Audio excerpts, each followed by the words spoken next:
Hello दोस्तों, सबको नमस्कार और सब बढ़िया है। आप लोग मस्त ज़बरदस्त होंगे, मैं ये आशा करता हूँ। और ये जीके जीएस का प्रैक्टिस सेट है।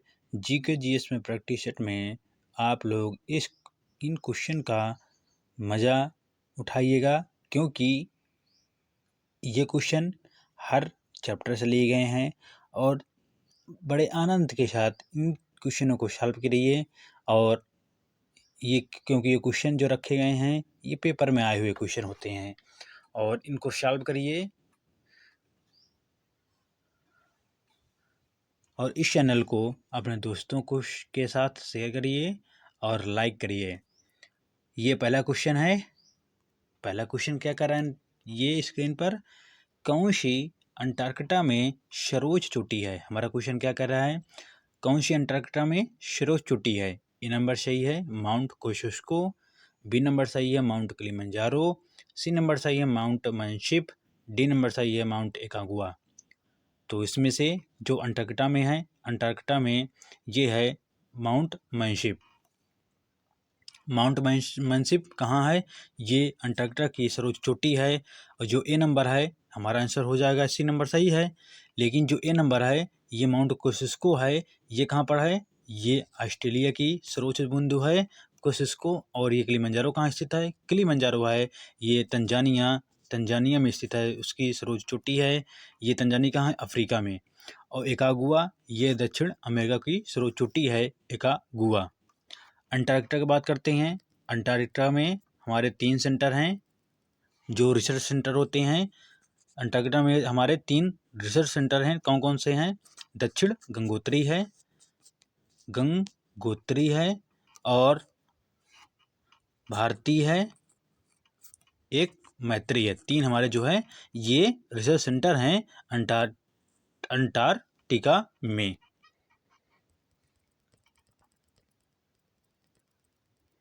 हमारा अगला क्वेश्चन हो जाएगा। अगला क्वेश्चन क्या कह रहा है, किसके गुरुत्वाकर्षण के कारण ज्वार भाट आता है। ए नंबर पृथ्वी का चंद्रमा पर, इसके कारण से। ए नंबर सही है कि बी नंबर पृथ्वी का सूर्य पर, कि सी नंबर सही है पृथ्वी पर सूर्य और चंद्रमा का, डी नंबर सही है चंद्रमा का पृथ्वी पर। इसमें से कौन सही है। तो थोड़ा से ज्वार भाटा की बात करते हैं। तो ज्वार भाटा क्या होता है, जैसे ये हो गया है शन, ये हो गया शन, फिर हो गया है चंद्रमा मून, फिर हो गया अर्थ। क्या होता है कि ये तीनों एक साथ एक लाइन में रहते हैं, या तो फिर जो है क्या 2 कंडीशन बनते हैं। एक कंडीशन सन होगा, मून होगा, अर्थ होगा।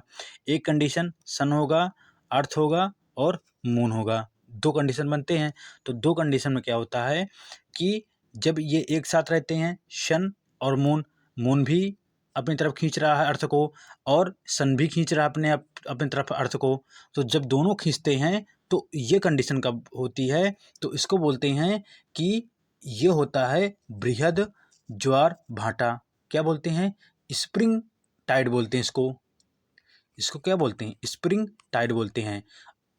अब ऐसे समझिए कि आप जैसे गिलास पानी पीते हैं, गिलास में पानी पीते हैं, आप गिलास लिए हुए हैं।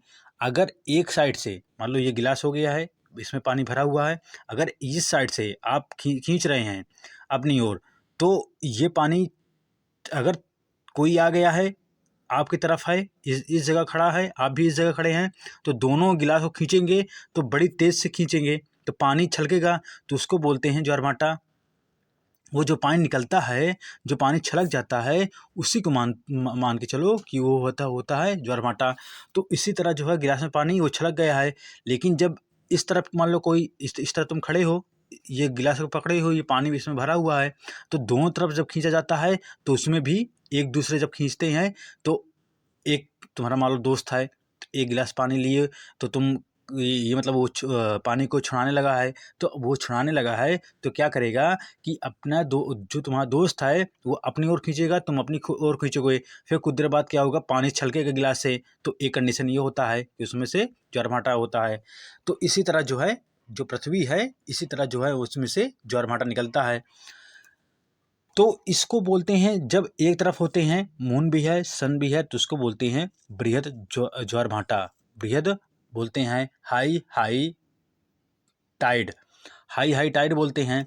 जब सन होता है, अर्थ होता है और मून होता है, तब इस कंडीशन में क्या होता है, जब इस कंडीशन में केवल हाई टाइड होते हैं, केवल हाई टाइड होते हैं, मतलब उसमें हाई हाई टाइड होता है, उसमें हाई टाइड होता है। तो इसके ये गुरुत्वाकर्षण के कारण से है, गुरुत्वाकर्षण के कारण से है। तो तुम्हारा दो कंडीशन हो गया है। आपने सुना होगा कि जो लघु ज्वार आते हैं, ये तो हो गए, बृहद ज्वार की बात करते हैं। लघु ज्वार आते हैं, ये 90 डिग्री पर होते हैं, जैसे यहाँ पर सन हो गया है, यहाँ पर अर्थ हो गया है, यहाँ पर मून हो गया और यहाँ पर मून हो गया। दो कंडीशन में, जब दो कंडीशन होता है तब इसमें क्या होता है, लघु ज्वार कहा जाता है। ये लघु ज्वार कब आता है, जब ये कंडीशन 90 डिग्री में होते हैं, तब लघु ज्वार आते हैं।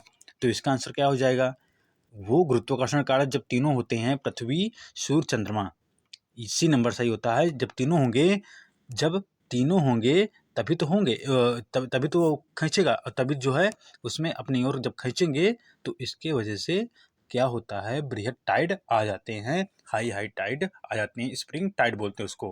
क्या बोलते हैं, इसमें अर्थ है, स्प्रिंग टाइड बोलते हैं। तो इसका आंसर क्या हो जाएगा, सी नंबर सही हो जाएगा। ये पृथ्वी सूर्य और चंद्रमा, सी नंबर सही है। अगला क्वेश्चन, निम्नलिखित प्राचीन बंदरगाह में से कौन सा मालाबार तट पर स्थित है। मालाबार तट है, ए नंबर मुरगोवा सही है, काकरापार बी नंबर सही है, मुजरिस सी नंबर सही है, और डी नंबर हल्दिया। मालाबार तट, ये केरल की बात हो रही है, केरल। तो केरल में गोवा कहाँ स्थित है, ये गोवा में स्थित है, गोवा का बंदरगाह है ये। काकरापार गुजरात में स्थित है, काकरापार। मुजरिस, जो इसका प्राचीन नाम है, ये जो मुजरिस है, ये केरल का बंदरगाह, केरल में स्थित बंदरगाह है, मुजरिस सी नंबर सही हो जाएगा। हल्दिया कहाँ स्थित है, हल्दिया हो जाएगा पश्चिम बंगाल में, हल्दिया पश्चिम बंगाल में स्थित है। तो जो मुजरिस है, ये जो केरल का ये प्राचीन बंदरगाह है। तो हमारा आंसर निकल के आ गया है, मुजरिस सी नंबर सही है, सी नंबर सही है। जो ये तट होते हैं, तट ये कच्छ है यहाँ पर, जो गुजरात में स्थित है। फिर उसके बाद काठियावाड़ है, उसके बाद फिर कन्नड़, फिर कोंकण कहाँ है, पहले कोंकण है, फिर कन्नड़ है। कन्नड़ जो है ये कर्नाटक में है, कोंकण जो है ये तुम्हारा महाराष्ट्र गोवा तक है, कोंकण। फिर उसके बाद कन्नड़ है, उसके बाद फिर मालाबार तट है। मालाबार कहाँ है, ये केरल में है। फिर कोरोमंडल तट है, कोरोमंडल तमिलनाडु की ओर है, ये साइड में है। इस साइड में जो है, ये जो तमिलनाडु है, इस जगह ये कोरोमंडल तट है, और ये मालाबार ये केरल की तरफ है। फिर उत्कल तट हो जाता है, ये कहाँ, आंध्र प्रदेश की ओर है उत्कल तट। तो ये कुछ तट हो गए। तो हमारा आंसर निकल के आ गया है मुजरिस।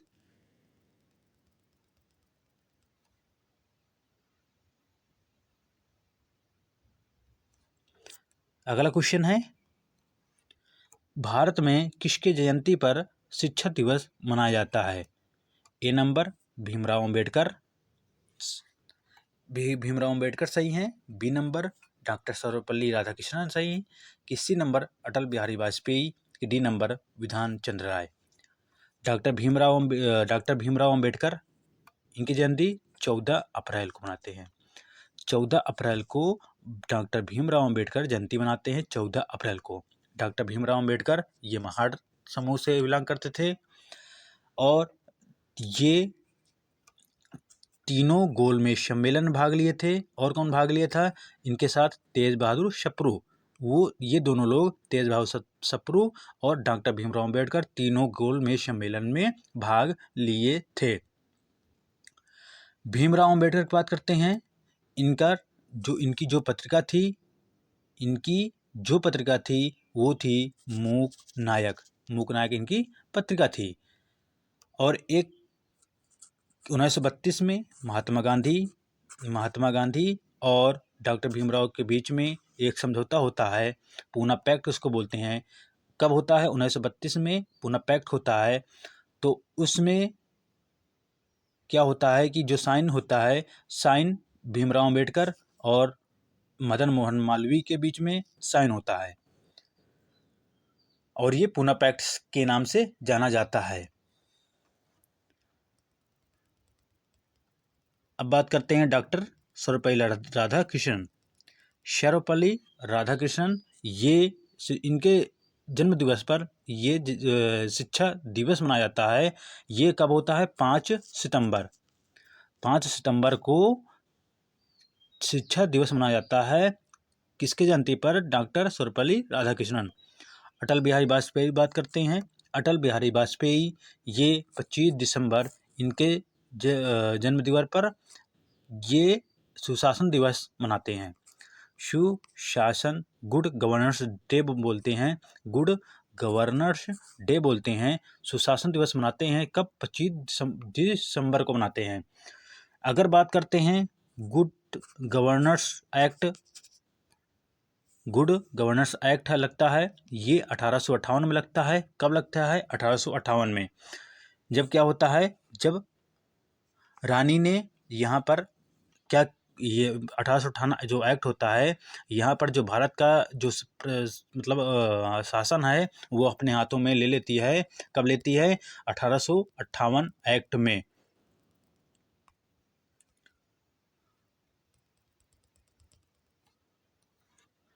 डी नंबर है डॉक्टर विधान चंद्र राय। डॉक्टर ये इनके जन्म दिवस पर क्या मनाते हैं? ये 1 जुलाई को डॉक्टर दिवस, ये डॉक्टर्स डे मनाते हैं। 1 जुलाई को 1 जुलाई को डॉक्टर्स डे मनाते हैं। तो हमारा कोई आंसर क्या हो जाएगा? शिक्षक दिवस, ये बी नंबर हो जाएगा। कब? 5 सितंबर को। ये पेपर में आया हुआ क्वेश्चन है, इसलिए सॉल्व कराया जा रहा है। अगला क्वेश्चन है 1975 में भारतीय संघ के 22वें राज्य के रूप में निम्नलिखित में से कौन सा राज्य अस्तित्व में आया है?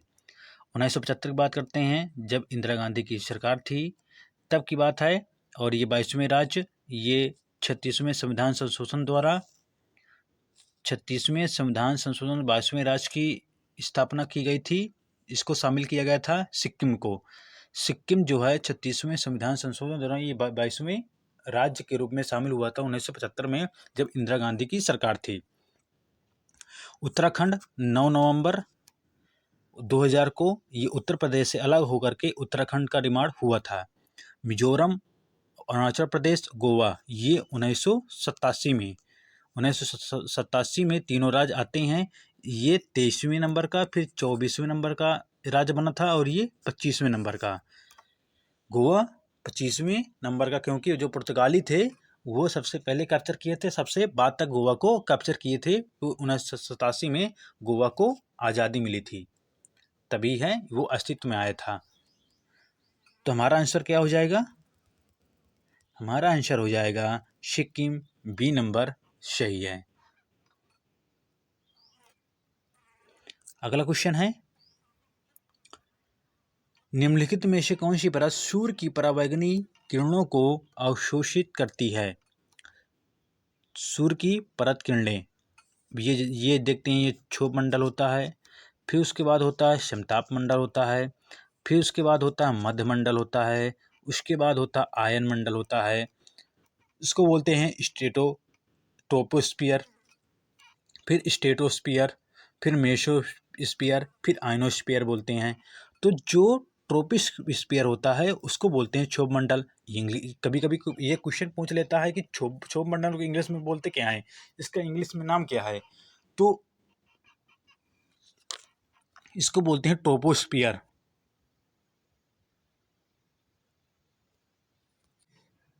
क्या बोलते हैं इसको?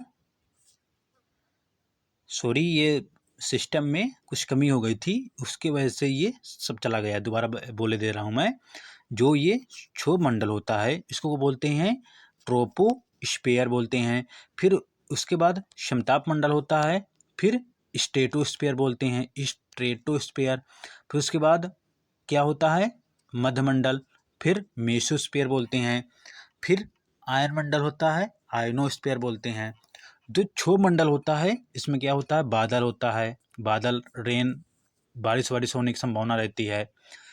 जो उसके ऊपर वाले जो समताप मंडल होता है, समताप मंडल में जो ओजोन परत होती है, ओजोन परत होती है, तो जो यूवी किरणें आती हैं, सूर्य की यूवी किरणें आती हैं, उनको हमको जो है ये बचाती है ओजोन परत। तो ये समताप मंडल में मिलता है। तो हमारा क्वेश्चन क्या हो गया, परत जो है, जो सूर्य की पराबैंगनी किरणें आती हैं, तो ये कहाँ पर होती हैं, ये समताप मंडल में होती हैं। जो ओजोन परत होती है, उसके कारण से यूवी किरणें नहीं आ पाती हैं पृथ्वी पर। और जो मध्यमंडल है, मध्यमंडल में क्या है, टेम्परेचर बहुत कम रहता है, इसमें ठंड बहुत रहता है। उसके बाद जो समताप मंडल, वो जो आयन मंडल होता है, वो सबसे गर्म होता है, मतलब वहाँ जो टेम्परेचर होता है वो हाई होता है। तो हमारा आंसर क्या हो जाएगा, बी नंबर सही है।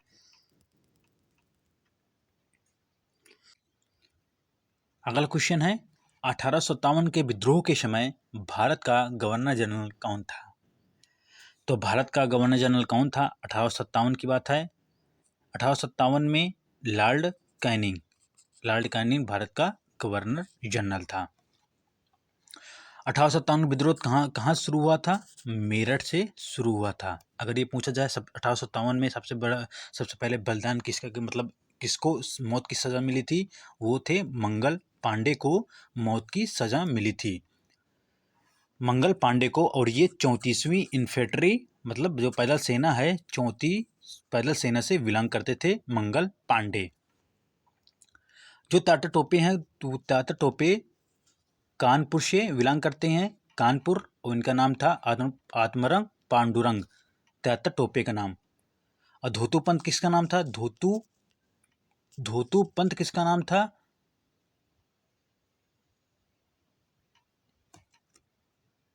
ये नाम था नाना साहेब का धोतू पंत नाम था। तो ये हमारा आंसर क्या हो जाएगा, लॉर्ड कैनिंग। 1857 के समय पर ये क्या थे, गवर्नर जनरल। लॉर्ड बाल्टिंग, लॉर्ड बाल्टिंग वही है जो सती प्रथा का अंत किया था, लॉर्ड बाल्टिंग 1829 में।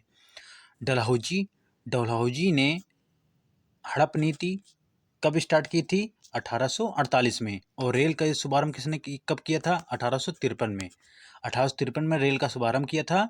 और डलहौजी ने 1848 में क्या किया था, हड़प नीति सिद्धांत लागू किया था। उसके बाद क्या हुआ था, ये सतारा को, जो महाराष्ट्र है, इस क्वेश्चन पूछता है कि सबसे पहले जो हड़प नीति के तहत किसको कैप्चर किया था, तो ये सतारा जो महाराष्ट्र में है, सतारा को कैप्चर किया था। और कौन कौन थे, नागपुर था, सतारा, नागपुर, संभलपुर, नागपुर, संभलपुर, उदयपुर, और फिर अवध, अवध को भी ये कैप्चर किया था हड़प नीति के तहत। और अपनी जो है ये राजधानी बनाया था, समर राजधानी बनाया था, कहाँ, ये बनाया था जम्मू कश्मीर में। जम्मू कश्मीर में अपनी डलहौजी ने अपनी जो समर इसकी कैपिटल थी, उसको वहाँ पर स्थानांतरित किया था। और इसके समय पर ये PWD की स्थापना किया था, PWD। कार्नवालिस, अब आते हैं डी नंबर, कार्नवालिस। कार्नवालिस कौन था, कार्नवालिस वही था जो जमींदारी व्यवस्था और स्थायी बंदोबस्त के समय पर लॉर्ड कार्नवालिस ही था। और ये कहाँ, ये बिहार और बंगाल में शुरू हुआ था, क्या, स्थायी बंदोबस्त या जमींदारी व्यवस्था बोलते हैं। और यहाँ पर क्या हुआ था, मद्रास और महाराष्ट्र में दो जगह, ये 1820 में, और यहाँ पर 1893 में जमींदारी व्यवस्था शुरू किया था, और उस समय कार्नवालिस था। और 1820 में ये कैप्टन रीड और Munro, Hector Munro, captain Read, ये लोग थे, इनके समय काल पर जो है यहाँ पर रैयत बाड़ी व्यवस्था शुरू हुई थी। तो और ये कॉर्नवालिस, एक ये हमको जानकारी मिल गई कि जमींदारी जब व्यवस्था शुरू हुई थी कॉर्नवालिस ही था, इसके शासनकाल में ही शुरू हुआ था। और कॉर्नवालिस, ये जो थाना पुलिस है इसकी स्थापना इसके समय पर होती है। जो कोलकाता विश्वविद्यालय है उसकी इसके समय पर ही विश्वविद्यालय की स्थापना होती है। और इसकी मृत्यु जो गाजीपुर है उत्तर प्रदेश में, वहाँ पर इसको दफनाया गया था कॉर्नवालिस को। और इसी तरह धीरे धीरे और जानकारी देते रहेंगे आपको। तो एक क्वेश्चन से हमारा कितने हो गए हैं, इतने क्वेश्चन बन गए हैं। ए सॉल्व हो गया था, सब सॉल्व हो गए हैं। जो और क्वेश्चन इससे संबंधित बताए जाते हैं वो भी इम्पॉर्टेंट होते हैं। ये क्वेश्चन तो चलो ठीक है, ये क्वेश्चन तो इम्पॉर्टेंट होता ही है, लेकिन जो इसके साथ बताए जाते हैं क्वेश्चन को वो भी इम्पॉर्टेंट होते हैं। उसके बाद हमारा लास्ट क्वेश्चन है। लास्ट क्वेश्चन क्या कह रहा है, उत्तर प्रदेश का राजकीय पुष्प निम्नलिखित में से क्या है।